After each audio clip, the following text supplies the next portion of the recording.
Welcome to OpenCamD. Today we're going to be taking a quick look at installing Freecad on Fedora. And I'll say off the bat, this video is going to be more for the beginners. If you've used Linux for a while, if you've used Fedora for a while, there's not going to be a ton in here for you. We're just doing the basic install, no kind of advanced configuration or anything like that. That said, if you're a designer and you're just starting to explore open source tools, this is more for you. We're going to go through the basics here, get you A to B as clearly as possible. So first we'll log on to the system here after you've booted up your machine.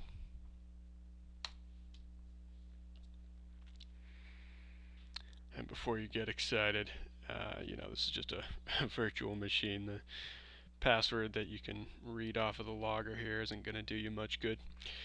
Anyways, we'll then press the super key on the keyboard display. It's going to be this button. More generally on your keyboard, it could be a Windows icon, it could be something that looks like this. It just kind of depends. It's also called the meta key sometimes. So we'll press that super key and start to type software. Press enter. Then we're going to search for Freecad, and this is actually a repository where you can get a lot of different tools, a lot of different software packages. Then we'll click install, and it's actually as easy as that. We'll see a progress bar and then a launch button, and then you're good to go. I do, however, want to quickly go through kind of the back end approach, the command line install of the software package. And this is going to be useful in the future. Some tools aren't available through this graphical software repository here. So knowing how to install software from the command line is pretty useful as you start to pick up more design tools and start to become more familiar with Linux. So to do that, we'll press the super key again and start to type in terminal.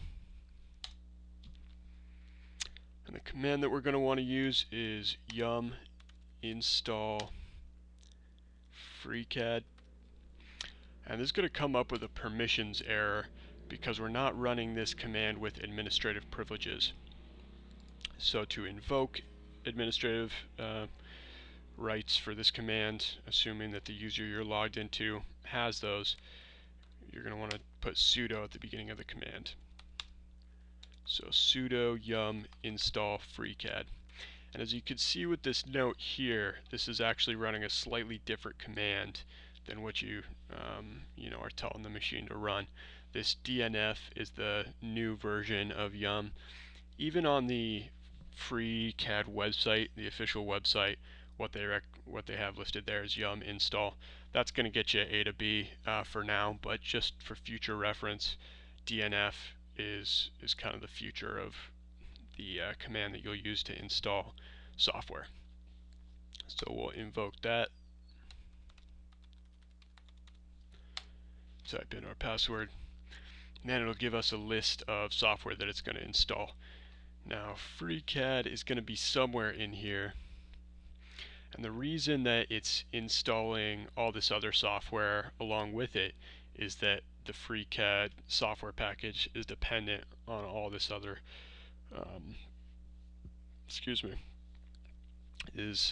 has these other software packages as dependencies. So we're going to press yes to go ahead and run that. And I'm going to pause the video here while it installs, and then we'll finish out this video with just showing how to launch Freecad once it's installed. And welcome back. As you can see from this notification right here, everything installed fine. So we're looking good. As the last step, we'll go ahead and launch Freecad. So you're going to want to press the super key and then, make sure I'm within the machine here. And then we're going to start to type in Freecad and press enter once it comes up. And from there we've got Freecad. We're looking good. Thank you for watching.